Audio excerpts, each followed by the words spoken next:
Hello guys, good afternoon, good evening, good morning sa inyong lahat. Ito na naman ang yung content creator na masayahin. Ayan, guys. Mega love shout out. Maraming salamat. Kumusta na po ang buhay-buhay natin diyan? Sana magustuhan ninyo ang vlogging na to, ang content na to. At sana ay mag-like, subscribe, and share or comment po kayo, lalong-lalo na sa mga nakakaintindi dito sa vlog content natin. Ayan.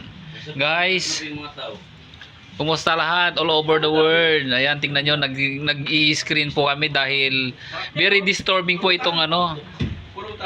Very disturbing po, very disturbing po ang nangyayari ngayon dito sa ano, sa place namin. Dahil medyo malapit kami sa ano, sa poultry. Ayan, ipapakita ko sa inyo kung how devastated our place due to there are many mosquitoes. Yep. Ayan, papakita ko sa inyo because you see, guys, this is mosquito trap, flies. Guys, ang daming langaw. Hindi namin alam kung paano kami magtakip ng mga ulam. Guys, so tingnan nyo how there. See, sa mga kumakain dyan, pasintabi po. Ayan, guys, so ang daming langaw, hindi ko alam. Kaya mag-i-screen na kami. Kuya, may kasama ka? Tatlo? Plus 3. Mag-ano na ako. Yan guys, tingnan nyo naman how there. Guys, nakaka-alarma. Kaya ulam, di ba? mayroon. May 5 pa doon. Sila yun na lang ibigay nyo sa kanila. Ayun na, pakain natin sa akin. Ayan, ganun guys, tignan nyo, hindi ko alam kung anong gagawin namin. Hindi ko, ayan, naapektuhan ng nakakaapekto sa health ang mga to, baka magkakadiarrhea, ganun, nakakaapekto yan. Guys, ang kapal ng langaw, inside and outside of our barracks, there are many mosquitoes and flies. Guys, tignan nyo naman. Ayan, kaya nag-start na kaming kahit na mag-spray po kami ng mga insect para sa mga mosquitoes. Talagang madami. Ayan, nagdubli-dubli na nga yung mga namin, yung net namin dahil kahit na maximize lang ma-minimize pala yung yung langaw na pumapasok. Ayan po guys, kita nyo. Kung gusto nyo makita sa labas, ayan, papakita ko sa inyo. Ayan po, hindi sila makapasok. Ang dami talagang langaw. Kahit dito sa labas, ang daming langaw guys. Ito ang pinaka-problema namin. Ayan hindi sila makapasok. Ang daming langaw.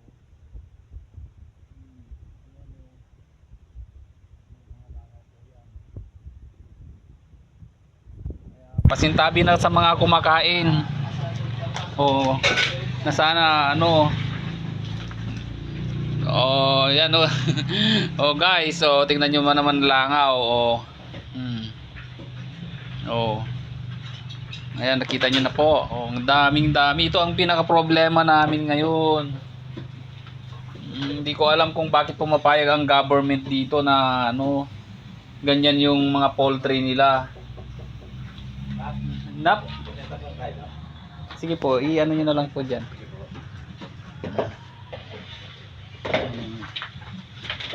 Ayan guys, see, natatakot kami dahil baka yung niluluto namin ay malalagyan ng pamenta. Alam nyo naman kung saan nanggagaling ang langaw. Tingnan natin dito, kahit dito ang dami guys. Yan. Ayan, malangaw talaga.